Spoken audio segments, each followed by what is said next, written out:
ان کی صرف 2 بیٹیاں تھیں، پلوشے اور اس سے 5 سال چھوٹی دلنشیں، اور آخر میں ان کے سب سے چھوٹے بھائی جن کے 6 بچے تھے، 3 لڑکے اور 3 لڑکیاں۔ یہ سارا خاندان مل جل کر رہتا تھا اور سب کے گھروں کی دیواریں آپس میں ملی ہوئی تھیں۔ خوبصورت جوانی کی سرحدوں کو چھوتی ہوئی نیلی آنکھوں والی پلوشے کو پڑھنے لکھنے کا کریز تھا۔ وہ ڈاکٹر بننا چاہتی تھی، جو گاؤں میں رہ کر ممکن نہیں تھا، اسی لیے اس نے میٹرک کرتے ہی شہر جا کر پڑھنے کی ضد باندھ لی تھی۔ رحمان، ہمارے یہاں لڑکیوں کو یوں اکیلے نہیں چھوڑا جاتا۔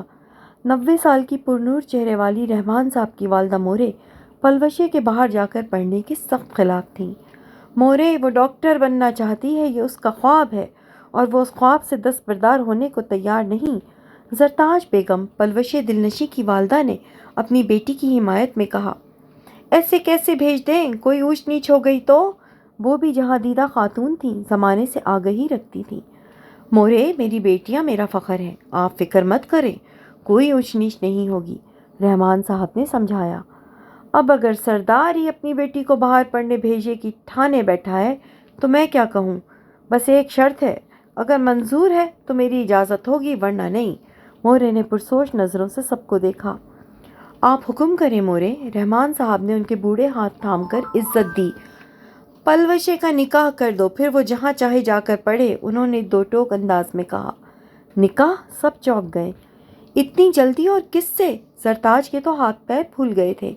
اپنے ارد شیر سے، اور کس سے؟ وہ اطمینان سے بولی۔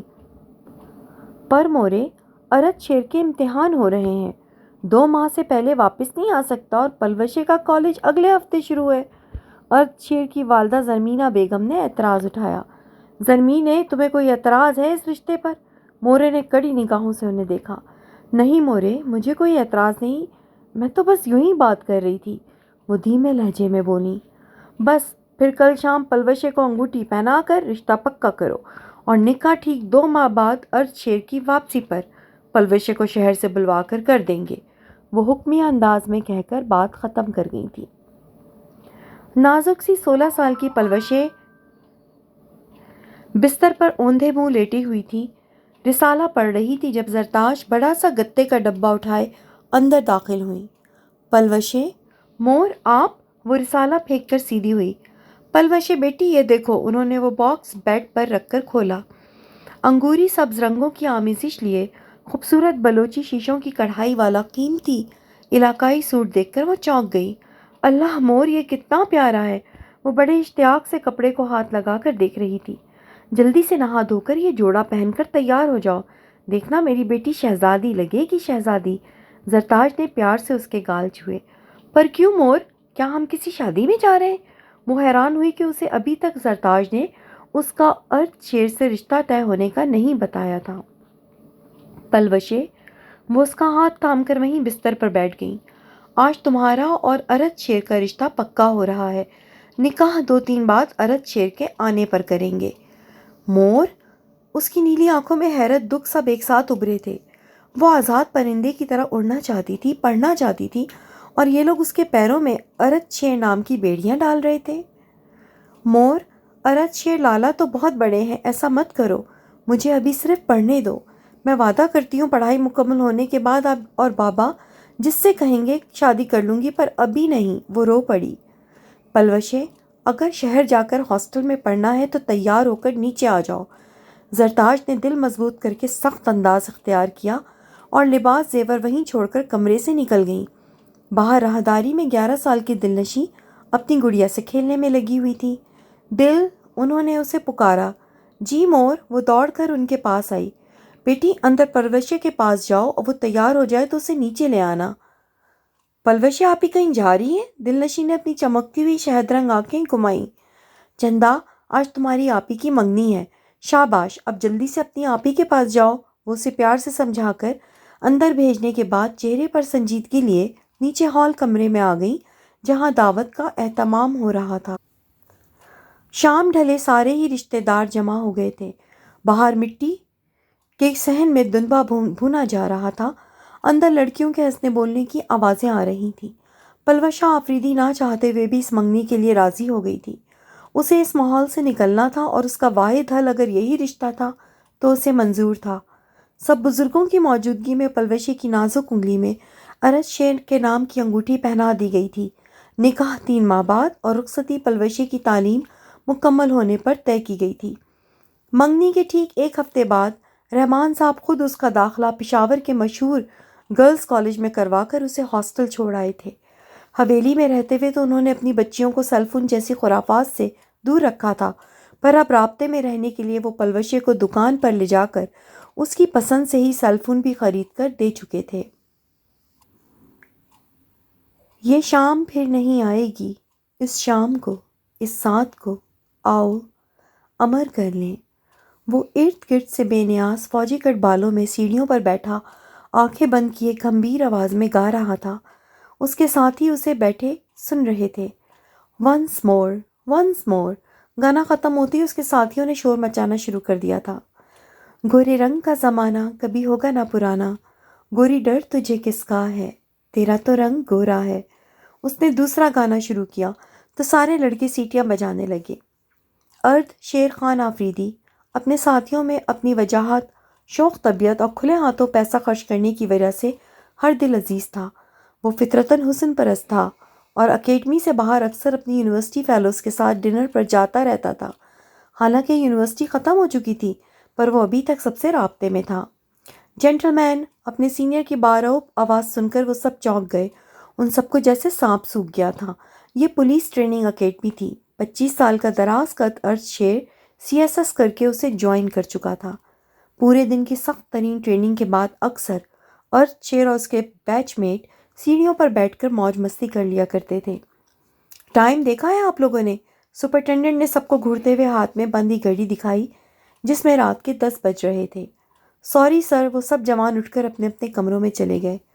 ارج شیر سیل فون ہاتھ میں لیے بستر پر لیٹا ہوا انٹرنیٹ پر براؤزنگ کر رہا تھا جب اس کے واٹس ایپ پر اس کی ماں زرمینے کا نوٹیفیکیشن آیا۔ اس نے واٹس ایپ کھولا تو ایک تصویر ڈاؤن لوڈ ہو رہی تھی۔ خوبصورت سے جوڑے میں سر پر دوپٹہ اوڑھے سرخ گلاب سی پلوشے کی تصویر۔ ارج شیر مبارک ہو، مورے نے تمہاری دلہن چن لی ہے۔ وہ یہ میسج پڑھ کر لیٹے سے اٹھ بیٹھا اور اپنے روم میٹ سے ایکسکیوز کرتا ہوا باہر بالکنی میں آ کر فوراً زرمینے ماں کو کال ملائی۔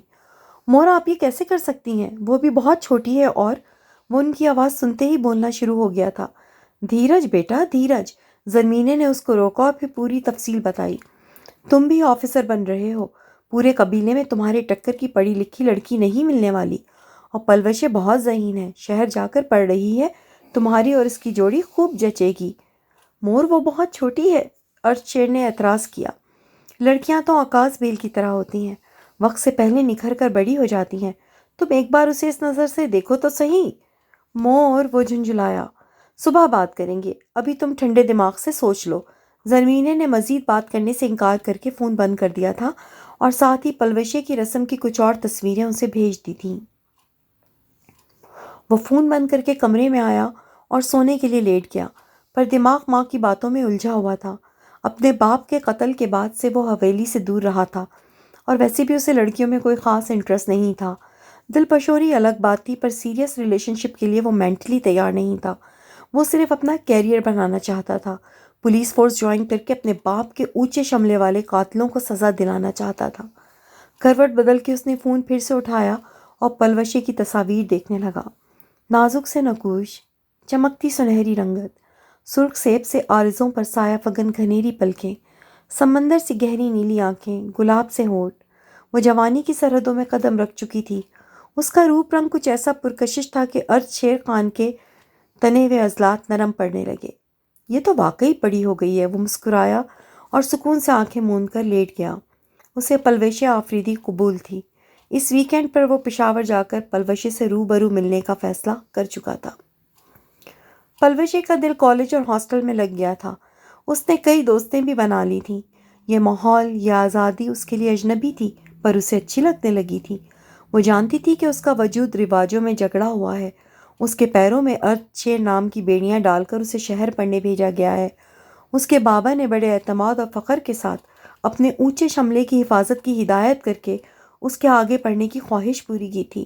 اسی لیے وہ محتاط تو تھی پر اسے آزاد فضائیں اچھی لگنے لگی تھیں۔ وہ پڑھائی میں حد سے زیادہ سیریس ہو چکی تھی اسے میرٹ پر پورا اترنا تھا، ورنہ شاید اسے اسی ماحول میں واپس جانا پڑتا۔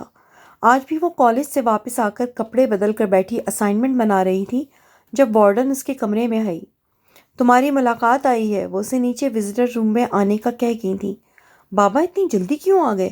وہ سوچتی ہوئی سر پر دوپٹہ درست کرتی نیچے آئی۔ آپ؟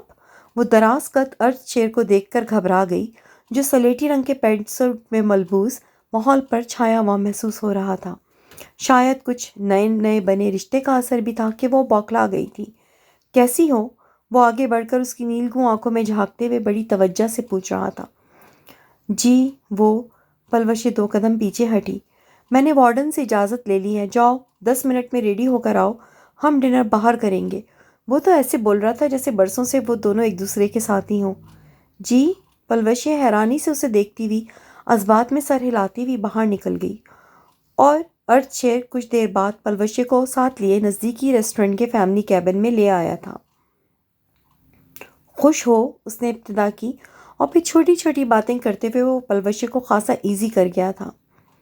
میرے بابا بڑے بہادر اور جیدار تھے اور میں بھی ویسا ہی ہوں۔ تم مجھے جذباتی اور جلد باز کہہ سکتی ہو، پر ایک بات سمجھ لو، اب تمہارے وجود پر میرے نام کی مہر لگ چکی ہے۔ تمہیں جتنا پڑھنا ہے پڑھ لو، پر ایسا کچھ مت کرنا کہ بات میری عزت و غیرت پر آ جائے۔ ارتھ شیر بولتے بولتے رکا۔ وہ اچھی طرح سے پلوشے کے کچے ذہن میں اپنی چاہت، اپنی غیرت، اپنے اصول بٹھا دینا چاہتا تھا۔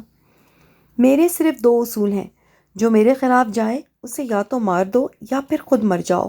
اس لیے خانم، اگر کبھی غلطی سے بھی تم نے میری امانت میں خیانت کی تو تم زندہ نہیں بچو گی۔ وہ نہ چاہتے ہوئے بھی سخت ہو گیا تھا کہ سامنے کوئی یونی فیلو نہیں بلکہ اس کی زندگی کی ہونے والی ساتھی بیٹھی ہوئی تھی جسے 7 پردوں میں رکھنا اس کی فطرت میں شامل تھا۔ وقت تو جیسے پڑ لگا کر اڑ رہا تھا۔ ہر ویکینڈ پر ارتھ شیر اپنی پلوشے سے ملنے آ جاتا تھا۔ وہ دونوں خوب گھومتے، گھنٹوں پیار بھری باتیں کرتے تھے۔ اب تو پلوشے بھی اکثر اس سے فرمائشیں کر کے اپنے کئی کام نکلوا لیتی تھی۔ جو نکاح 3 ماہ بعد طے تھا، وہ کالج ٹیسٹ کا بہانہ پھر امتحان کا بہانہ کر کے وہ ارتھ شیر کے ذریعے 4 ماہ مزید آگے بڑھوا چکی تھی۔ ارتھ شیر کی ٹریننگ بھی مکمل ہو چکی تھی۔ وہ ایس پی بن چکا تھا اور اب ارتھ شیر کا دل پلوشے کو چھونا چاہتا تھا، اسے اپنا بنانا چاہتا تھا، سارے فاصلے ختم کرنا چاہتا تھا۔ وہ اب نہ صرف نکاح بلکہ رخصتی بھی ساتھ ہی چاہتا تھا۔ پلوشے نے رو رو کر اسے اپنی پڑھائی کا واسطہ دیا تھا، پر وہ کچھ سننے کو تیار نہیں تھا۔ اس کا کہنا تھا کہ پلوشے شادی کے بعد اس کے ساتھ اس کے گھر میں رہتے ہوئے بھی پڑھائی کر سکتی ہے، اور ارتھ شیر کی اس بات پر خاندان کے سب بڑے راضی ہو گئے تھے۔ حویلی میں شادی کی تیاریاں شروع ہو گئی تھیں۔ سبھی بڑے جوش و خروش سے تیاریوں میں حصہ لے رہے تھے۔ ارتھ شیر کی ماں بیوہ تھیں اور وہ ان کا اکلوتا بیٹا تھا، اس لیے وہ 1 ماہ کی چھٹی لے کر پہلے ہی آ گیا تھا۔ پلوشے کے فرسٹ ایئر کے فائنل امتحان ہو رہے تھے، اس لیے اسے مایوں کی رسم والے دن ہی واپس آنا تھا۔ رحمان صاحب خود جا کر پلوشے کو پشاور سے واپس لائے تھے اور اس وقت وہ منہ بنائے کچن میں چائے بنا رہی تھی جب زرتاج نے اسے ٹوکا۔ پلوشے، تم اندر جا کر آرام کرو، کل تمہاری مایوں ہے، دلہن کام نہیں کیا کرتی بچے۔ آپی تم اوپر جاؤ، میں چائے لے آتی ہوں۔ دلنشین نے پیار سے اپنی آپی کو دیکھا جو شہر سے آ کے اور بھی پیاری لگنے لگی تھی۔ پلوشے اسبات میں سر ہلاتی ہوئی اپنے کمرے میں چلی آئی اور کمرے کی کھڑکی کھول کر کھڑی ہو گئی۔ سرمئی شام اپنے پر پھیلا رہی تھی، پرندے اپنے اپنے گھروں کو واپس جا رہے تھے۔ ہوا میں خنکی سی تھی، باہر دور دور تک گلاب کے پھولوں کی کاشت نظر آ رہی تھی۔ لہلہاتے ہوئے سرخ پھول اس کے اعصاب کو سکون بخش گئے تھے۔ وہ بھی شادی نہیں کرنا چاہتی تھی، اسے آزادی سے اپنی تعلیم مکمل کرنی تھی، پر یہ معاشرہ مرد کا معاشرہ تھا۔ خدا نے تو سب کو برابر بنایا تھا، پر یہاں خدا کے بندوں نے عورت کو حقیر سمجھ لیا تھا۔ عورت کسی بھی مرد کی اولین تمنا ہوتی ہے، اس کے دل کا سکون ہوتی ہے۔ عورت کا قرب، اس کی خواہش ہر مرد کے اندر چھپی ہوتی ہے۔ اسی لیے تو خدا تعالیٰ نے بی بی حوا کو پیدا کیا تھا، پر آج کے مرد نے تو عورت کو بس اپنی خواہشات پوری کرنے کے لیے مخصوص کر دیا تھا۔ وہ کیا چاہتی ہے، اس کی کیا خواہشیں ہیں، یہ سب بے معنی تھا۔ وہ بس ایک کھلونا تھی، جیتا جاگتا کھلونا، جس کی حیثیت مٹی کے کھلونے سے بھی کم تھی۔ پلوشے کا ذہن ان منفی سوچوں سے بھر چکا تھا، وہ اندر ہی اندر گھٹ رہی تھی۔ مایوں، مہندی، سارے فنکشن ہو چکے تھے، اب نکاح اور رخصتی کا اہم فریضہ رہ گیا تھا۔ آج اس کا نکاح اور رخصتی تھی۔ پورا گھر مہمانوں سے بھرا ہوا تھا، پر وہ خوش نہیں تھی۔ اس کا دم گھٹنے لگا تھا۔ اسے ایسا لگ رہا تھا کہ اگر آج وہ اپنے حق کے لیے نہیں کھڑی ہوئی تو پھر ساری زندگی یوں ہی روتے ہوئے پچھتاتے ہوئے گزر جائے گی۔ انہی سوچوں میں گم وقت گزر گیا تھا۔ نکاح بعد نماز ظہر رکھا گیا تھا۔ وہ پیلے جوڑے پر سرخ دوپٹہ اوڑھے بیٹھی ہوئی تھی، اضطرابی حالت میں اپنی انگلیاں مسل رہی تھی۔ پورا خاندان موجود تھا جب مولوی صاحب نے اس سے مرضی پوچھی۔ بولو بیٹی۔ رحمان صاحب نے شفقت سے اس کے سر پر ہاتھ رکھا۔ نہیں، وہ بہتے ہوئے آنسوؤں کو صاف کرتی ہوئی مضبوط لہجے میں بول کر سب کو انکار کر گئی۔ میں ابھی یہ شادی نہیں کر سکتی۔ کیا بدتمیزی ہے! رحمان صاحب کا چہرہ غصے سے سرخ پڑ گیا تھا۔ اگر مجھے اس شادی پر مجبور کیا گیا تو میں زہر کھا لوں گی۔ اس نے بڑی بے خوفی سے اپنے باپ کو دیکھا تھا۔ پورے ہال کمرے میں چہمگوئیاں شروع ہو چکی تھیں۔ زرتاج بیگم نے آگے بڑھ کر پلوشے کے آگے ہاتھ جوڑ دیے تھے۔ قریب تھا کہ اس کا نکاح زبردستی پڑھا دیا جاتا کہ اس نے جلدی سے اپنے گریبان میں ہاتھ ڈال کے چھپائی ہوئی چوہے مار گولیاں نکالیں اور تیزی سے منہ میں ڈال کر چبا لیں۔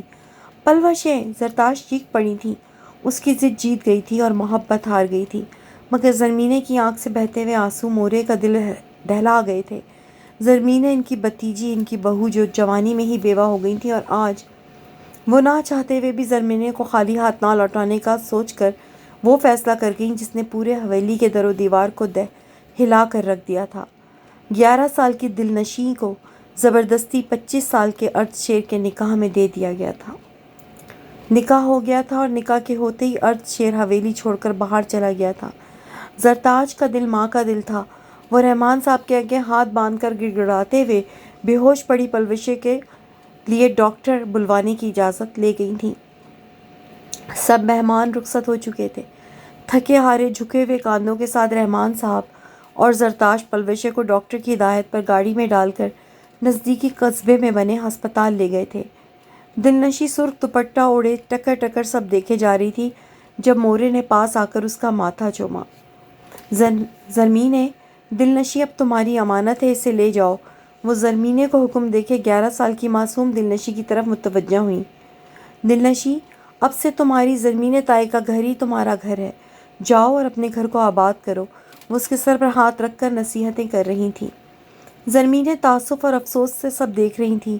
خدا نے انہیں بیٹی نہیں دی تھی، پر بیٹیوں کے دکھ کو وہ جانتی تھیں، پہچانتی تھیں۔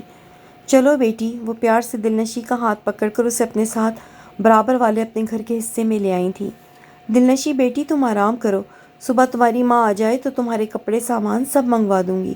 وہ اسے اپنے کمرے میں اپنے بستر پر لٹا کر سونے کی ہدایت کر کے خود باہر آ کر اضطراری کیفیت میں ٹہلنے لگی تھیں۔ آج جو کچھ بھی ہوا تھا، اس کا خسارہ صرف اور صرف معصوم دلنشیں کے حصے میں آیا تھا، جس کا انہیں ازحد افسوس تھا۔ رات 2 بجے کے قریب تھکا ہارا ارد شیر گھر میں داخل ہوا تو سامنے ہی ماں کو ٹہلتا ہوا دیکھ کر رک گیا۔ اس کے وجی چہرے پر بلا کا کرب تھا۔ شادی کا یوں ٹوٹنا، تماشا بننا صرف لڑکیوں کے لیے ہی نہیں، عزت دار مردوں کے لیے بھی ڈوب مرنے کا مقام ہوتا ہے۔ ارد شیر بیٹا، زرمینے اس کے نزدیک آئیں۔ مور، اس نے ایسا کیوں کیا؟ وہ سر پکڑ کر ان کے سامنے ہی زمین پر بیٹھ گیا تھا۔ ایک جوان جہان فخر سے سر اٹھا کر جینے والا مرد اس وقت سر پکڑے بیٹھا تھا۔ نہ صرف برادری بلکہ اس کے سب دوست جو نکاح میں شریک ہونے آئے تھے، سب کے سامنے اس کی ذات کا تماشا بن گیا تھا۔ میں نے اس کی ہر خواہش پوری کی، اسے چاہا، اور اس نے… ارد شیر کی آنکھیں ضبط سے سرخ تھیں۔ ارد شیر بیٹا، حوصلہ رکھو، سب ٹھیک ہو جائے گا۔ انہوں نے پیار سے اپنے بیٹے کو سینے سے لگا کر تسلی دی۔ کیسے ٹھیک ہوگا؟ اور وہ دلنشیں، اس کا کیا؟ وہ پھپھر گیا۔ تم کمرے میں جا کر تھوڑا آرام کر لو، ہم اس پر صبح بات کرتے ہیں۔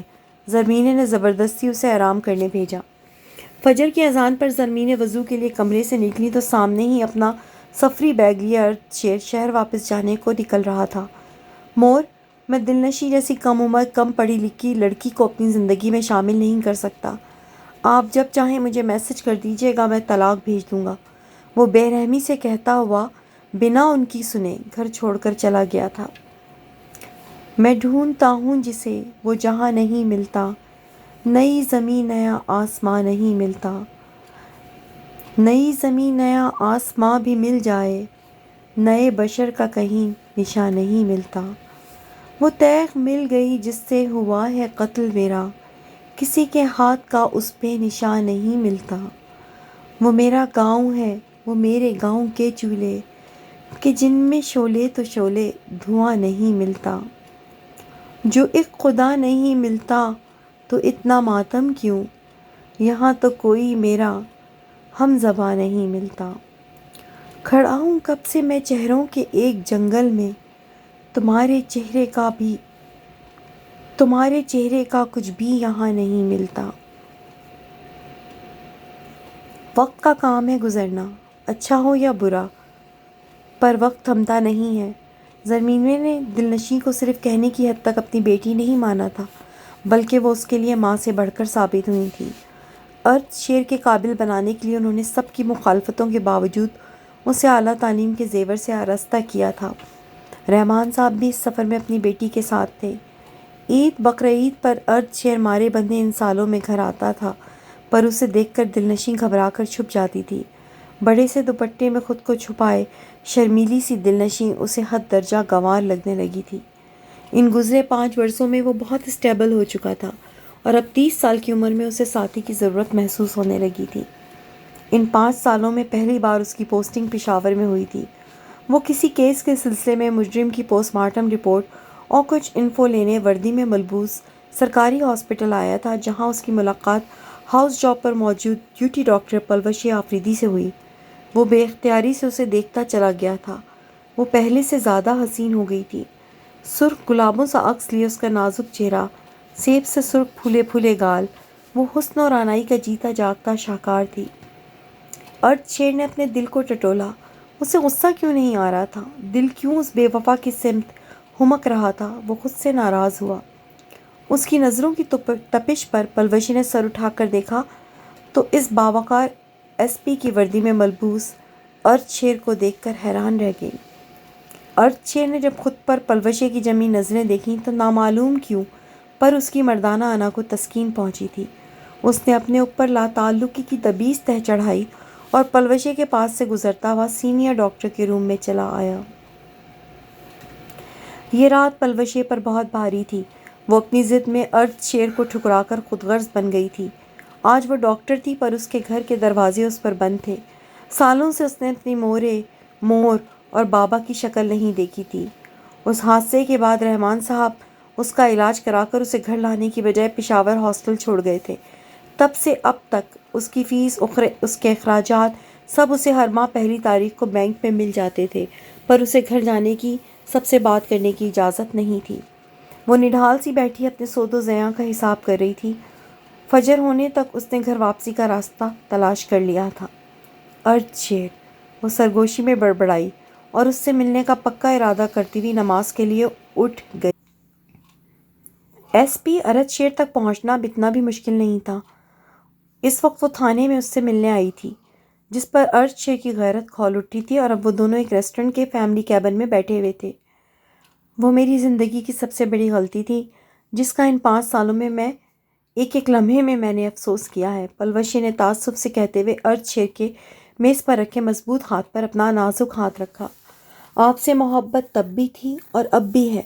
میں اس وقت فقط 16-17 سال کی کم عقل بے وقوف بچی تھی، پر آپ تو میچور، خود مرد تھے، فہم و فراست رکھتے تھے۔ آپ نے بھی مجھے نہیں سمجھا۔ اس نے نم آنکھوں سے اسے دیکھا اور اس لمحے ارتھ شیر کو احساس ہوا کہ وہ ابھی بھی اس کی سمندر سی نیلی آنکھوں میں ڈوبا ہوا ہے۔ پتہ نہیں کیوں، کس طرح میں اس حد تک پہنچ گئی کہ آپ کو، ہمارے رشتے کو، ہماری محبت کو اپنی خود غرضی کے باعث فراموش کر دیا۔ وہ شرمندہ تھی۔ ساری کشتیاں تو تم نے خود جلائیں تھیں، اب کیوں راکھ میں چنگاری تلاش کر رہی ہو؟ بلا کے سرد لہجے میں ارتھ شیر نے اسے مخاطب کیا۔ ہو سکے تو مجھے معاف کر دیجیے گا۔ اور وہ بولتے بولتے رکی۔ مجھ پر صرف آپ کے نام کی مہر لگی تھی، اور مرتے دم تک میں صرف آپ کی ہی ہو کر مروں گی۔ وہ اپنے ہاتھ میں پہنی منگنی کی انگوٹھی اسے دکھاتے ہوئے مضبوط لہجے میں اپنی محبت، اپنی چاہت کا اظہار کر گئی تھی۔ بہت دیر ہو چکی ہے۔ ارتھ شیر نے والیٹ سے ایک بڑا نوٹ نکال کر میز پر رکھا اور بنا اس کی سمت دیکھے بڑے بڑے قدم اٹھاتا باہر نکل گیا تھا۔ اس ملاقات کے بعد کئی بار پلوشیں ارتھ شیر کے سامنے آئی، جس کے باعث اب اسے اپنی بے رنگ زندگی میں وجود زن کی کمی محسوس ہونے لگی تھی۔ اس سب سے گھبرا کر وہ چھٹیاں لے کر اپنے گھر کی طرف لوٹ گیا تھا۔ حال تو کیا اسے تم سے اور تمہیں اس سے پیار ہوا؟ دانیال گردیزی نے سنجیدگی سے دلنشیں کے خاموش ہونے پر سوال کیا۔ محبت؟ دلنشیں نے سر اٹھا کر اسے دیکھا۔ ہاں محبت، ظاہر ہے وہ تمہارا ہسبینڈ تھا تو محبت تو لازم تھی نا۔ دانیال نے اسے دیکھا۔ محبت کا تو پتہ نہیں، پر جب وہ حویلی لوٹ کر گھر آئے تو انہوں نے زرمین تائی سے میری رخصتی مانگی۔ وہ بہت خوش تھیں۔ اور تم؟ دانیال نے سوال کیا۔ میں بھی خوش تھی کہ شاید اب سب ٹھیک ہو جائے گا۔ میری مور بابا بھی بہت خوش تھے۔ گھر میں پھر سے شادی کی تیاریاں شروع ہو گئی تھیں۔ مجھے موریں واپس گھر لے آئی تھیں کہ رخصتی وہیں سے ہونا تھی، وہ کھوئے کھوئے لہجے میں بتا رہی تھی۔ بابا، موریں، سب نے حویلی کو سجانا شروع کر دیا تھا۔ جہیز کا سامان، خوبصورت جوڑے، زیور، سب کچھ بہت اچھا تھا۔ پھر دلنشیں کی آواز حلق میں اٹکنے لگی، چہرے پر کرب سا چھا گیا تھا۔ اس دن ارشیر گھر آئے اور بابا سے مور سے اجازت لے کے مجھے شادی کا جوڑا دلانے شہر لے آئے۔ وہ آنکھوں کی نمی صاف کر کے بولنا شروع ہوئی۔ دلنشیں، مجھے یہاں تھانے میں کچھ کام بھی ہے، تو کیا خیال ہے آج رات میرے ساتھ رکو گی؟ ارشیر نے مال میں خریداری کرتے ہوئے پلوشے پر نظر ڈالی جو اپنی دوستوں کے ساتھ اتفاق سے ادھر ہی آئی ہوئی تھی، اور اس کی اونچی آواز سن کر اس کے پہلو میں دلنشیں کو دیکھ کر شوق رہ گئی تھی۔ اسے اس رشتے کا علم تو تھا، پر یوں انہیں ساتھ دیکھنا اس کے زخم ادھیڑ گیا تھا۔ ایک آنسو اس کی پلکوں میں اٹکا تھا جو ارشیر کی زیرک نگاہوں سے اوجھل نہیں تھا۔ جی، وہ دلنشیں کی سمجھ میں نہیں آیا کہ کیا جواب دے، پر اس کے جذبات و احساسات سے بے پرواہ ارشیر اس کا ہاتھ پکڑے ایک 5 اسٹار ہوٹل میں چلا آیا۔ ویسے تو وہ پشاور میں ہی پوسٹڈ تھا، پر ریزیڈنسی میں رہ رہا تھا، اس لیے آج کی رات کے لیے اس نے ہوٹل کا انتخاب کیا تھا۔ وہ دیکھنا چاہتا تھا کہ دلنشیں کا وجود اسے پلوشے کو بلانے میں مدد دے گا بھی یا نہیں۔ وہ دلنشیں کو لیے 3rd فلور پر اپنے بک کیے کمرے میں آیا۔ وہ ہرگز بھی کمفرٹیبل نہیں تھی۔ کمرے میں پہنچ کر اپنا والیٹ، گھڑی، گاڑی کی چابی ارشیر نے سائیڈ میز پر رکھ کر اسپلٹ آن کیا اور خود واش روم چلا گیا۔ فریش ہو کر اپنی شرٹ کے گریبان کے بٹن کھولتے ہوئے وہ کمرے میں آیا اور لائٹ آف کر کے بستر پر نیم دراز ہو کر ساکت کھڑی دلنشیں کو پاس آنے کا اشارہ کیا۔ وہ ہوٹل والوں نے شاید غلطی سے ہمیں 2 جوائن روم دینے کی بجائے 1 روم دے دیا ہے، دلنشیں گھبرائے ہوئے انداز میں بولی۔ غلطی سے نہیں، میرے کہنے پر 1 ہی روم دیا ہے۔ وہ اٹھ کر ساکت کھڑی دلنشیں کے پاس آیا۔ میرے خیال سے اب وقت آ گیا ہے کہ ہم دونوں ایک دوسرے کو اچھی طرح سے جان لیں، سمجھ لیں۔ تم عمر میں مجھ سے بہت کم ہو اور میں نے 5 سال بڑے صبر سے گزارے ہیں، پر اب اس نے سر سے پیر تک بغور دلنشیں کو دیکھا جو ابھی صرف 16 برس کی تھی۔ نہیں پلیز، وہ جھجک کر اس کا حصار توڑتے ہوئے پیچھے ہٹی۔ اس میں غلط کیا ہے؟ وہ چڑ گیا تھا۔ بابا نے کہا تھا کہ آپ مجھے کپڑے دلائیں گے، مجھے گھر جانا ہے، ابھی ہماری شادی نہیں ہوئی، یہ سب غلط ہے۔ وہ اپنے حالات کی وجہ سے بہت حساس اور وقت سے پہلے ہی میچور ہو چکی تھی۔ نکاح ہو چکا ہے، اور اگر آج تم انکار کرتی ہو تو پھر؟ ارشیر نے سرد نگاہوں سے اسے دیکھا جو انکار میں سر ہلاتی ہوئی بھاگ کر واش روم میں بند ہو گئی تھی۔ باہر جا کر ارشیر کا سامنا کرنے کی اس میں ہمت نہیں تھی۔ وہ اس 5 اسٹار ہوٹل کے اس وسیع واش روم کا دروازہ بند کر کے فرش پر بیٹھ کر رونے لگی تھی۔ دلنشیں اور ارشیر کو ایک ساتھ دیکھنا اتنا اذیتناک ہوگا یہ پلوشے نے کبھی سوچا بھی نہیں تھا۔ وہ اپنی دوستوں کو وہی مال میں چھوڑ کر باہر آ کر کھلی فضا میں گہرے گہرے سانس لے رہی تھی جب ارشیر دلنشیں کا ہاتھ پکڑے مال سے باہر آ کر اپنی گاڑی میں بیٹھا۔ پلوشے نے اپنے آنسو صاف کیا اور خود بھی اپنی گاڑی میں بیٹھ کر ہاسٹل روانہ ہو گئی۔ ہاسٹل پہنچ کر بھی بے چینی سے اس کا برا حال تھا۔ کافی دیر بعد تنگ آ کر اس نے اپنا سیل فون نکالا اور اس میں سیف ارشیر کا فون نمبر 5 سال بعد ملایا تھا۔ ارشیر دلنشیں کے واش روم میں بند ہو جانے کے بعد دیوار پر غصے سے ہاتھ مار کر رہ گیا تھا۔ وہ اس وقت اپنے آپ میں نہیں تھا۔ دلنشیں، اس کی منکوہا نے اس کی نفی کی تھی جو اس کی مردانگی پر تازیانہ بن کر لگی تھی۔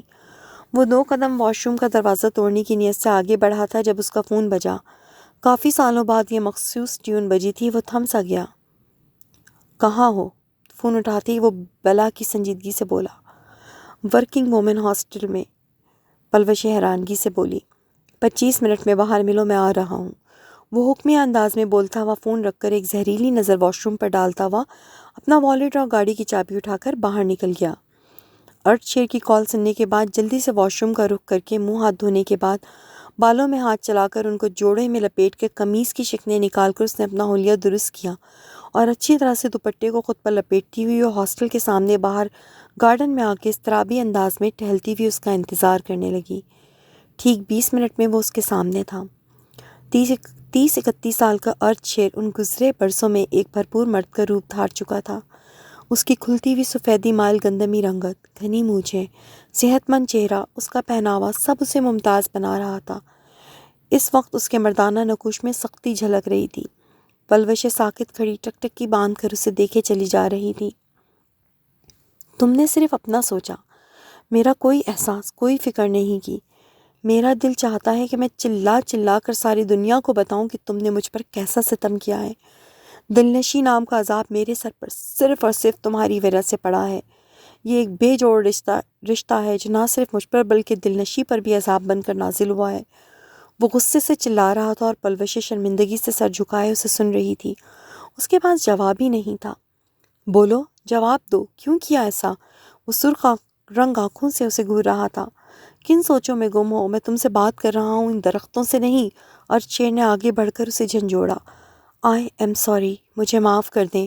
میں صرف پڑھنا چاہتی تھی، ڈاکٹر بننا چاہتی تھی اور انجانے میں غلطی ہو گئی۔ میری واپسی کے راستے میں نے خود کھوٹے کر دیے۔ وہ رو پڑی۔ مجھے نہیں پتا محبت کیا ہوتی ہے، پر سب کچھ کھو کر جب رات بھر صرف آپ کو سوچتی تھی، آپ سے ملنے کو بے قرار رہتی تھی، تو پتہ چلا کہ میں تو کب کی آپ کی محبت کی اسیر ہو چکی تھی۔ میں نے اللہ سے گڑ گڑا کر ان گزرے برسوں میں آپ کو مانگا ہے، آپ کی خواہش کی ہے۔ وہ آگے بڑھ کر عرش شیر کے سینے پر سر رکھ کر اسے ساکت کر گئی تھی۔ اگر دلنشیں آپ کے قابل ہوتی تو میں کبھی بھی آپ کو نہ پکارتی۔ وہ بچی ہے، آپ کی خواہشات پر پوری نہیں اتر سکتی۔ یہ اس کے ساتھ اور آپ کے ساتھ بھی ظلم ہے، اور یہ سب میری وجہ سے ہوا ہے، تو میں ہی اسے ٹھیک کروں گی۔ وہ نم لہجے میں بول رہی تھی۔ کیسے؟ عرش شیر نے سرد لہجے میں پوچھا۔ اگر آپ، اس کا لہجہ لڑکھڑایا، میرا مطلب اگر آپ دلنشیں کو آزاد کر دیں، ہم اسے پڑھنے کے لیے، کیریئر بنانے کے لیے شہر بھیج دیں گے، پھر میں اور آپ کچھ عرصے بعد شادی کر لیں۔ پلوشیں نے بڑی مشکل سے عرش شیر کے سینے پر ہاتھ رکھ کر بات مکمل کی۔ یہ سب اتنا آسان نہیں۔ عرش شیر نے اپنے سینے پر رکھے اس کے مومی ہاتھ کو دیکھا۔ یہ سب وہ دلنشیں سے چاہتا تھا، پر وہ تو شاید مر کر بھی اس کی قربت برداشت نہیں کر سکتی تھی کہ جا کے اتنا قریب آنا۔ آپ اپنی مرضی کے مالک ہیں، اگر آپ کی مرضی نہیں تو پھر جائیے اپنی زندگی جی لیں۔ وہ اپنا ہاتھ اٹھا کر جانے کے لیے واپس مڑی جب عرش شیر کی گمبھیر آواز ابھری۔ صبح تیار رہنا، تم میرے ساتھ حویلی واپس چل رہی ہو۔ پلوشیں آنکھوں میں نمی لیے پلٹی اور اس بات میں سر ہلاتی ہوئی اندر ہاسٹل میں چلی گئیں۔ حال پورے کمرے میں سناٹا چھایا ہوا تھا۔ دانیال گردیزی اپنی جگہ سے اٹھا اور روم فریج سے پانی کی بوتل نکال کر دلنشیں کے پاس آیا۔ یہ پانی پیو۔ اس نے پانی اس کی سمت بڑھایا۔ شکریہ۔ دلنشیں نے اس کے ہاتھ سے وہ چھوٹی سی منرل واٹر کی بوتل پکڑی اور گھوٹ گھوٹ پانی پینے لگی۔ کیا تمہارے پیرنٹس کو یہ سب پتہ تھا؟ دانیال نے سوال کیا۔ نہیں، ہم تینوں ایک ہی گاڑی میں حویلی پہنچے تھے۔ سب کو ہی آپ ہی کو دیکھ کر شوق لگا تھا۔ بابا تو ان کی شکل تک دیکھنا نہیں چاہتے تھے۔ اس دن گھر میں بہت ہنگامہ ہوا تھا، وہ سادگی سے بتا رہی تھی۔ پھر کیا ہوا؟ پھر کچھ نہیں، بس مجھ پر الزام لگایا گیا کہ میں کن ذہن ہوں، کم عقل ہوں اور عرش شیر کے قابل نہیں ہوں، ان کے جذبات نہیں سمجھتی۔ عرش شیر مجھے طلاق دینا چاہتے تھے، مگر بڑوں کے آگے مجبور ہو گئے۔ تو تمہاری رخصتی ہو گئی؟ دانیال نے تعصب سے اسے دیکھتے ہوئے پوچھا۔ نہیں، وہ رخصتی سے پہلے مجھے گریجویشن کروانے کے بہانے لاہور لے آئے اور یہاں ایڈمیشن کروا کر خود آپ ہی کے ساتھ پشاور سیٹ ہو گئے۔ ایک آدمی دو بہنوں کو ایک ساتھ کیسے نکاح میں لے سکتا ہے؟ اس کی تو شریعت میں بھی اجازت نہیں۔ دانیال کا حیرت سے برا حال تھا۔ انہوں نے آپ ہی سے شادی نہیں کی، لیکن میں یہاں پڑھنے میں مگن تھی اور ادھر حویلی میں میری کردار کشی کی جا رہی تھی۔ آپ ہی کا راستہ صاف کیا جا رہا تھا۔ جب میں گریجویشن کر کے واپس گئی تو سب نے مجھے لان تان کی۔ تب مجھے پتہ چلا کہ میں تو شہر جا کر بگڑ چکی ہوں۔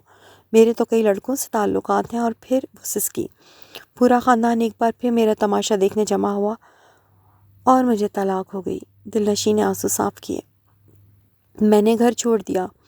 بابا، مورے سب نے مجھے سپورٹ کیا، پر مور نے مجھ سے وعدہ لیا تھا کہ وہ جب بھی مجھے پکاریں گی تو مجھے واپس جانا ہوگا، اور اب 2 سال ہونے والے ہیں۔ مور نے مجھے شادی میں بلایا ہے۔ وہ چاہتی ہیں کہ میں شادی میں شریک ہو کر پورے خاندان پر یہ ثابت کروں کہ میں مضبوط ہوں۔ مجھے اس سب سے کوئی فرق نہیں پڑتا۔ اگر میں چھپوں گی تو یہ میرے دل کا چور ہوگا۔ دلنشین نے اپنی بات ختم کی۔ دانیال نے اسے دیکھا۔ تو پھر تم شادی میں جا رہی ہو؟ جی، اس نے اس بات میں سر ہلایا۔ کوئی خاص پلان جو تمہیں سب کے سامنے مضبوط پیش کر سکے؟ دانیال نے جانچتی ہوئی نگاہوں سے اسے دیکھا۔ آپ نے میری بات سنی؟ واقعی میرا دل بہت ہلکا ہو گیا ہے۔ میرے خیال سے اتنا کافی ہے، اب میں چلوں، بہت دیر ہو گئی ہے۔ وہ اس کا سوال نظر انداز کیے اب جانے کو پرتول رہی تھی۔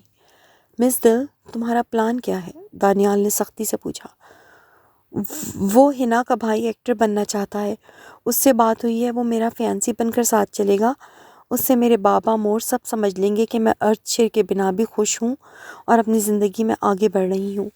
وہ سرخ تمتماتے ہوئے چہرے کے ساتھ اپنا پلان بتا رہی تھی۔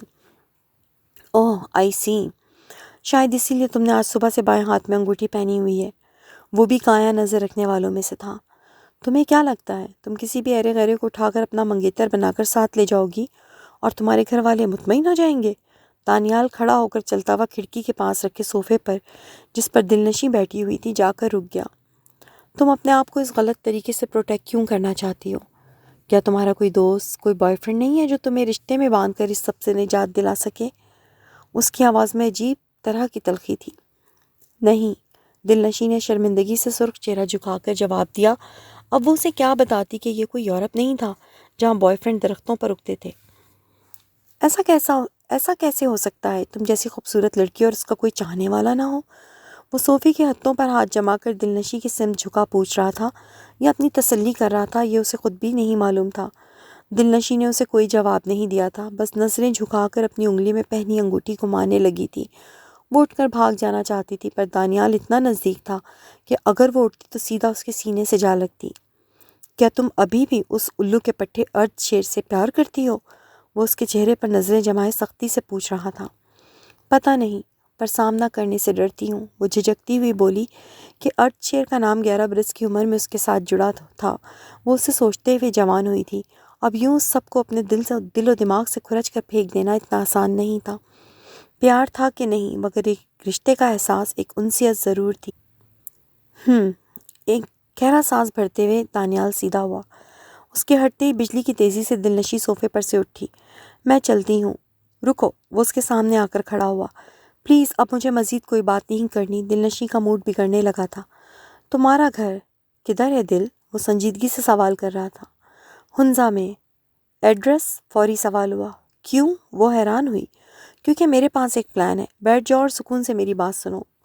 دانیال نے سنجیدگی سے صوفے کی طرف اشارہ کیا تو وہ الجھتی ہوئی نظروں سے اسے دیکھتی ہوئی نزدیکی صوفے پر بیٹھ گئی۔ دانیال اس کے چہرے پر نظریں جمائے بڑے سکون سے پینٹ کی جیبوں میں ہاتھ ڈالے کھڑا تھا۔ دلنشیں، ول یو میری می؟ اس کی گھمبیر آواز نے دلنشیں کی سماعتوں پر جیسے بم سا گرا دیا تھا۔ پورے ماحول میں سناٹا سا چھا گیا تھا۔ بس دلنشیں کے زور زور سے دھڑکتے دل کی آواز ابھر رہی تھی اور وہ اپنے سوال کے جواب کا انتظار کر رہا تھا۔ دیکھتے ہی دیکھتے دلنشیں کے غصے سے سرخ پڑتے چہرے پر ناگواری ابھرنے لگی تھی۔ کیا آپ کو یہ سب ایک مذاق لگتا ہے؟ آپ نے فورس کیا تو میں نے آپ کو اپنے حالات بتائے، لیکن اس کا یہ مطلب ہرگز بھی نہیں کہ آپ میرا مذاق ہی بنا کر رکھ دیں۔ وہ کھڑی ہوئی کہ اب مزید رک کر اپنا تماشا بنوانا اسے منظور نہیں تھا۔ اگر تمہیں یہ لگتا ہے کہ تمہاری کہانی سننے کے بعد میں تمہارا مذاق اڑا رہا ہوں تو تم مجھے 1% بھی نہیں جانتی ہو۔ میں نے انتہائی سنجیدگی سے تمہیں شادی کی آفر کی ہے اور میں تم سے شادی کیوں کرنا چاہتا ہوں یہ سب میں تمہیں سمجھا سکتا ہوں۔ وہ بڑے تحمل سے بولا۔ مجھے کچھ نہیں سمجھنا، کچھ نہیں جاننا۔ وہ تیزی سے دروازے کی سمت بڑھی تھی جب دانیال نے اس کے بازو کو تھام کر اسے روکا۔ پلیز دل، تم میری بات تو سنو، میں بہت سیریس ہوں اور اس سے ہم دونوں کو ہی بہت فائدہ ہوگا۔ کم سے کم تمہیں مجھے بات سمجھانے کا ایک چانس تو دینا چاہیے۔ وہ نرمی سے اسے سمجھا رہا تھا۔ میں نے آپ کو بتایا نا کہ میں کسی دوسرے آدمی کے نکاح میں رہی ہوں، اس کو سوچا ہے، چاہا ہے، پیار کیا ہے، پھر آپ ایسے کیسے مجھے شادی کا پرپوزل دے سکتے ہیں؟ دلنشیں نے پیچھا چھڑانے کے لیے پیار کا جھوٹ بولا۔ کیونکہ تم کسی ایسے شخص سے پیار کرتی ہو جو تمہیں پیار نہیں کرتا۔ سوچتا تک نہیں، اب خاموشی سے میری بات سنو۔ دانیال نے سختی کا مظاہرہ کیا۔ تمہیں یہ بات عجیب لگے گی لیکن اس وقت ہم دونوں ہی کے حالات ایک جیسے ہیں۔ اس کی بات سن کر دلنشین نے شوق سے اسے دیکھا کہ آخر ایک مرد کہاں ایسی سچویشن میں ہو سکتا تھا۔ تم ایک ایسے آدمی کے ساتھ ریلیشن میں رہی ہو جو تمہاری ہی بڑی بہن کو چاہتا تھا، اور اب تم اپنی فیملی کو یہ جتانا چاہتی ہو کہ تمہیں اس شخص میں کوئی انٹرسٹ نہیں، تم موو آن کر چکی ہو، اسی لیے تمہیں ایک عدد فیک فیانسی چاہیے، اور مجھے بھی ایک عدد بیوی کی ضرورت ہے، اپنے ڈیڈ کو اور دادی کو یہ جتانے کے لیے کہ میں اپنی لائف میں سیٹلڈ ہو چکا ہوں، تاکہ وہ جو میری شادی کرانے کے پیچھے پڑے ہوئے ہیں شانت ہو جائیں۔ وہ زبردستی دلنشی کو گھسیٹ کر صوفے پر بٹھا کر ساتھ ہی بیٹھ گیا تھا، جس پر وہ کھسک کر پیچھے ہوئی۔ تمہاری اور میری دونوں کی کنڈیشن ایک ہے، ہم دونوں کو ہی ٹیمپرری حل چاہیے۔ وہ بولتے بولتے رکا۔ تم میری پرسنل لائف کے بارے میں کچھ نہیں جانتی، میں اپنے ماں باپ کا اکلوتا بیٹا ہوں۔ میری ممی کا تو میرے پیدا ہونے کے بعد ہی انتقال ہو گیا تھا۔ اب میرے ڈیڈ اور دادی کی سب سے بڑی خواہش یہی ہے کہ میں شادی کر لوں اور میرے ڈھیر سارے بچے ہوں، اور وہ میرے بچوں کو دیکھے بغیر مرنا نہیں چاہتے، اسی لیے ناراض ہو کر ایبٹ آباد چلے گئے ہیں۔ وہ بولتے بولتے دھیما پڑا۔ ڈیڈ کی طبیعت ٹھیک نہیں ہے، کل ہی دادی کا فون آیا تھا، ان کا بائی پاس ہوگا، وہ اکیلے رہ رہ کر تھک گئے ہیں۔ دانیال نے ایک گہرا سانس بھرا۔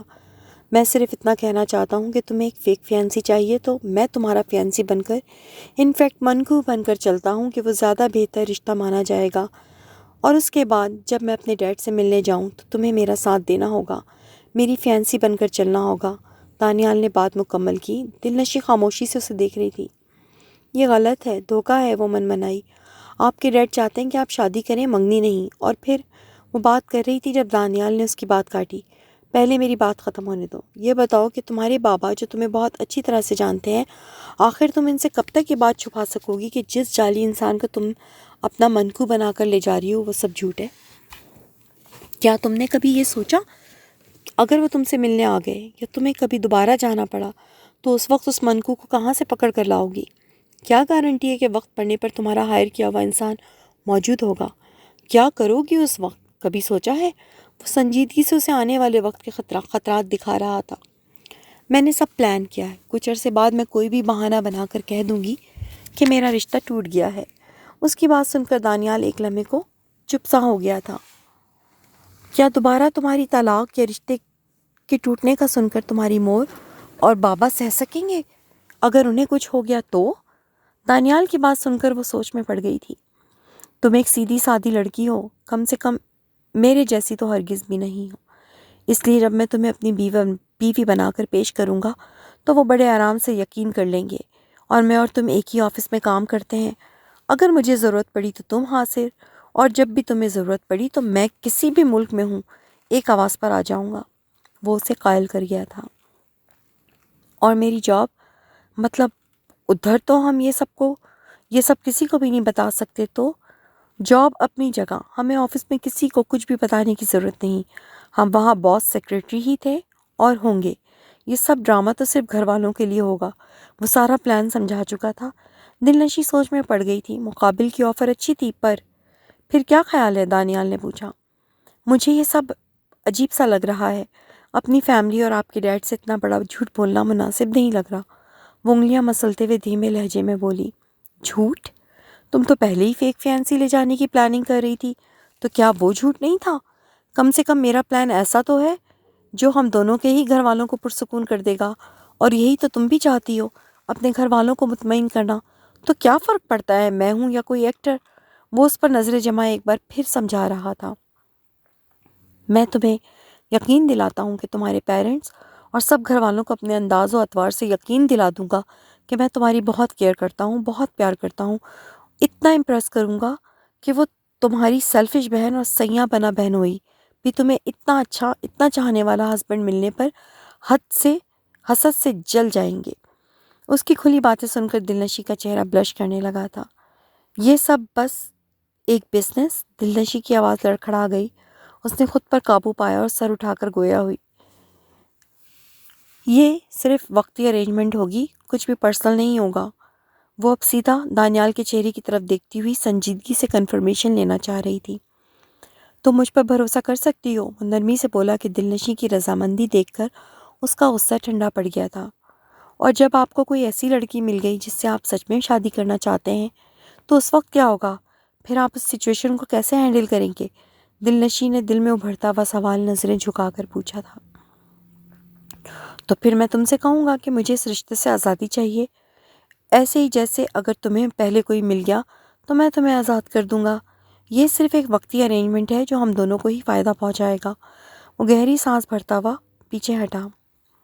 دیکھو، میں صرف یہ چاہتا ہوں کہ میرے ڈیڈ مطمئن ہو جائیں کہ میں نے شادی کر لی ہے، پھر وہ ضد چھوڑ کر خوشی خوشی اپنا بائی پاس کرا لیں۔ اس کے بعد تم چاہو تو میں تمہیں فوری بھی آزاد کر سکتا ہوں۔ ٹھیک ہے، دلنشیں اب تھک چکی تھی۔ میں آپ کو سوچ سمجھ کر جواب دوں گی۔ وہ بس اب گھر جانا چاہتی تھی۔ تمہارے پاس صرف 5 منٹ ہیں، جو سوچنا ہے سوچ لو، دانیال سرد لہجے میں بولا کہ اب وہ بھی اسے سمجھا سمجھا کر اکتا گیا تھا۔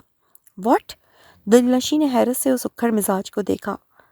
بچوں کی طرح برتاؤ مت کرو، ہمیں جو بھی کرنا ہے وہ ابھی بڑے میچور انسانوں کی طرح طے کرنا ہوگا، ورنہ کل تمہاری فیملی سے ملنے جانے کے انتظامات کیسے ہوں گے؟ اس نے سختی سے ٹوکا۔ او خدایا، آپ نے میرا دماغ اتنا گھما دیا کہ کل گھر جانا ہے یہ تو میں بھول ہی گئی تھی۔ دلنشیں نے اپنے سر پر ہاتھ مارا۔ مجھے جواب چاہیے مس واٹ ایور۔ سوری سر، مجھے سب مناسب نہیں لگ رہا۔ آپ نے میرا سوچا، مجھے مدد کی، آفر کی، پر میں کمفرٹیبل فیل نہیں کر رہی، اس لیے بہت معذرت، لیکن میں یہ سب نہیں کر سکتی۔ اس کی بات سن کر دانیال نے فوری کوئی جواب نہیں دیا۔ کمرے میں سناٹا چھا گیا تھا۔ کچھ لمحوں بعد وہ گویا ہوا۔ تم وادی ہنزا میں رہتی اور میرا گھر ایبٹ آباد میں ہے، تقریباً 10 گھنٹے کی ڈرائیو پر۔ میں بھی کل اپنے گھر جا رہا ہوں اور تم بھی، راستہ بھی ایک ہی ہے۔ وہ رکا اور دلنشیں کو دیکھا جو حیرت سے اسے ہی دیکھ رہی تھی یا شاید اس کی اس تمہید کو سمجھنے کی کوشش کر رہی تھی۔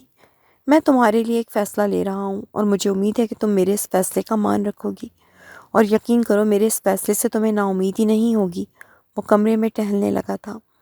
مجھے اپنی دوست کے بھائی کا نمبر دو۔ وہ دلنشیں کے پاس آ کر رکا۔ میں اسے فون کر کے کینسل کر رہا ہوں اور کل صبح تمہیں 9 بجے تمہارے گھر سے پک کروں گا۔ ہم دونوں ڈرائیو کرتے ہوئے لاہور سے اسلام آباد جائیں گے۔ تمہارے پاس آج کی پوری رات سے لے کر کل اسلام آباد پہنچنے تک کا وقت ہوگا۔ اچھی طرح سے سوچ سمجھ لو، راستے میں جو پوچھنا ہو پوچھ لینا۔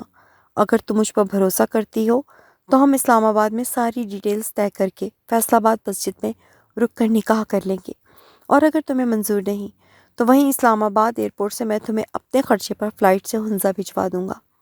بولو، منظور ہے؟ وہ سوالیہ نظروں سے اسے دیکھ رہا تھا۔ دلنشیں اس وقت بری طرح سے تھک چکی تھی اور گھر جا کر سونا چاہتی تھی۔ اس میں اس وقت سوچنے سمجھنے تک کی ہمت نہیں تھی، پر مقابل کچھ بھی سمجھنے کو تیار نہیں تھا۔ اوکے، میں تیار ہوں، وہ انتہائی مدھم لہجے میں بولتی ہوئی جانے کے لیے کھڑی ہو گئی۔ کل صبح ٹھیک 9 بجے ریڈی رہنا، اسے جانے کا راستہ دیتے ہوئے دانیال نے یاد دہانی کرائی۔ وہ اس بات میں سر ہلاتی ہوئی وہاں سے نکل گئی تھی۔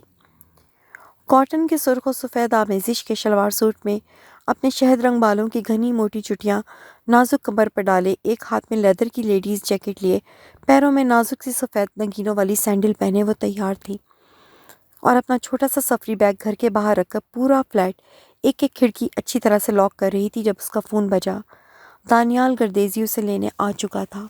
وہ فلیٹ لاک کر کے نیچے اتری، سامنے ہی اپنی قیمتی گاڑی سے ٹیک لگائے، آنکھوں میں گوگلز چڑھائے، بلو جینز اور ہاف ٹی شرٹ میں ملبوس دانیال گردیزی کھڑا اس کا انتظار کر رہا تھا۔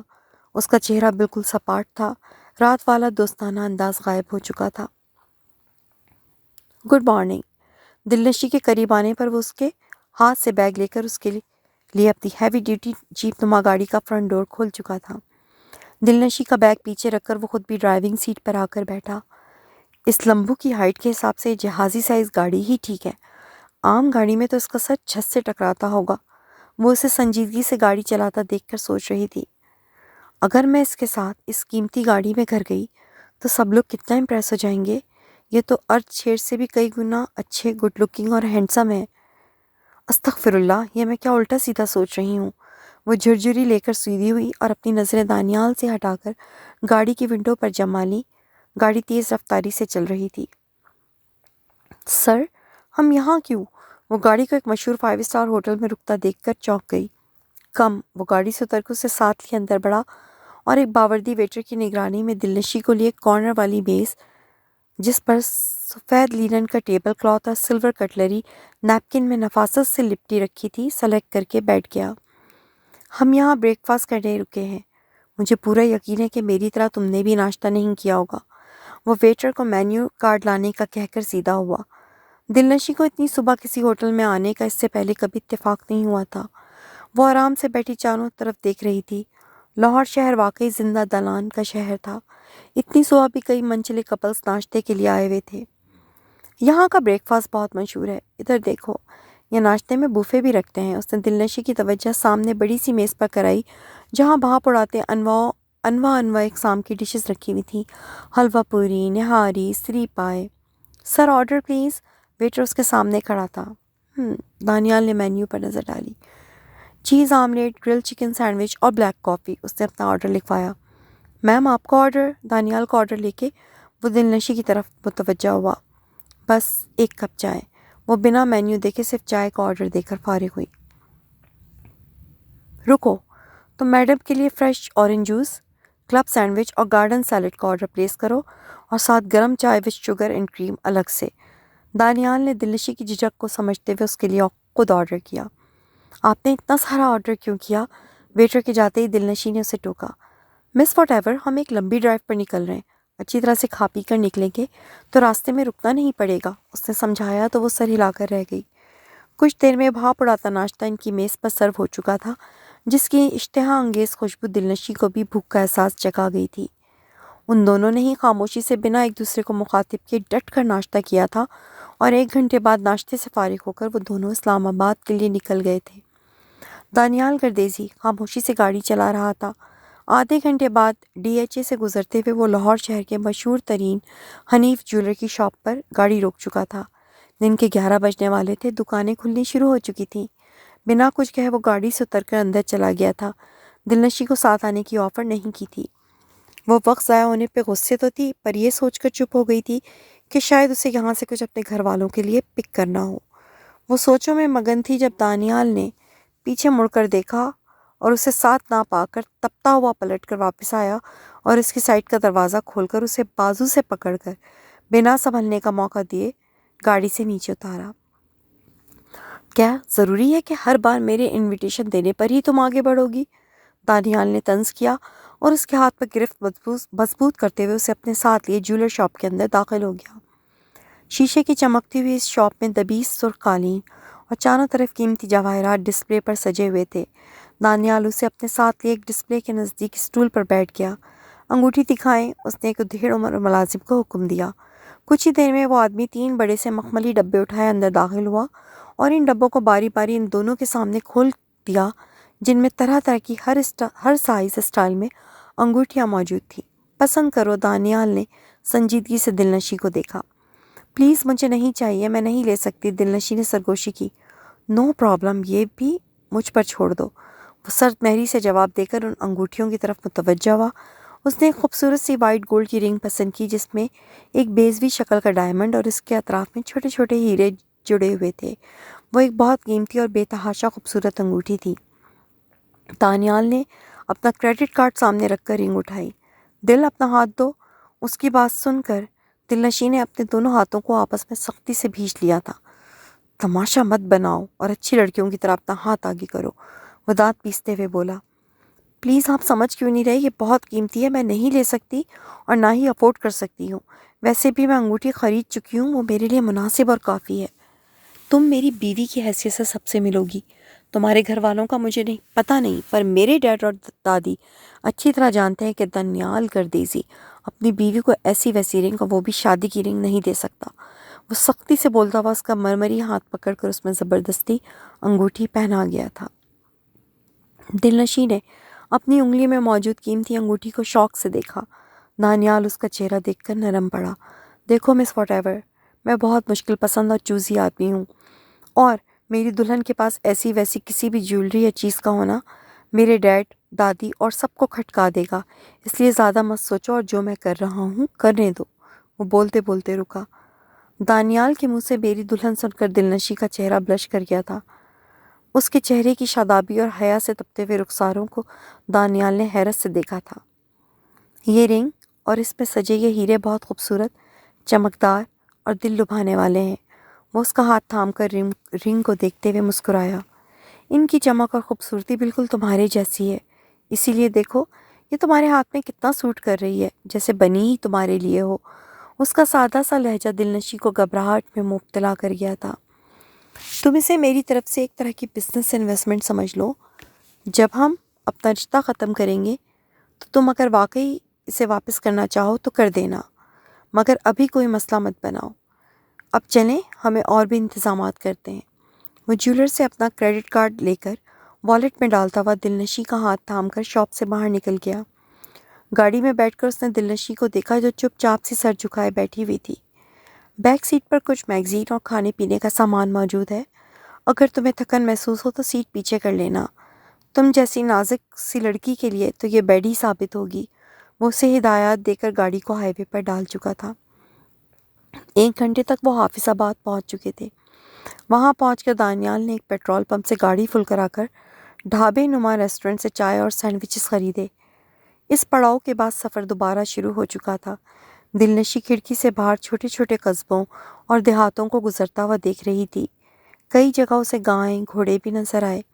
کتنی حیرت کی بات تھی کہ اسے دانیال گردیسی سخت ناپسند تھا، مگر آج وہ ایک الگ ہی روپ میں تھا۔ اس کا ازلی اکھڑ پن شکر ہے غائب تھا، شاید اسی لیے وہ اس کے ساتھ کمفرٹیبل محسوس کر رہی تھی۔ دلنشی نے کنکھیوں سے گاڑی چلاتے ہوئے دانیال کو دیکھا۔ وہ ایک چھا جانے والی مضبوط شخصیت کا حامل انسان تھا، اوپر سے ہینڈسم بھی بلا کا تھا۔ ایک تو ان کے ماتھے کے بل ہی ختم نہیں ہوتے، اس نے سوچا۔ جو بھی تھا، دانیال کی ہمراہی میں سفر کرتی دلنشی خود کو محفوظ اور پرسکون محسوس کر رہی تھی۔ سوائے زبردستی انگوٹھی پہنانے کے اس نے دلنشی سے کوئی فضول بات یا ڈیمانڈ نہیں کی تھی، بس خاموشی سے گاڑی چلائے جا رہا تھا۔ سو فرینڈز، آج کے لیے بس اتنا ہی۔ کل ملیں گے اس کے اگلے پارٹ کے ساتھ۔ تب تک کے لیے ہمیں اپنی دعا میں یاد رکھیے گا، اور امید ہے کہ ناول آپ کو پسند آ رہا ہوگا۔ اجازت دیجیے۔ We'll see you next time. Take care.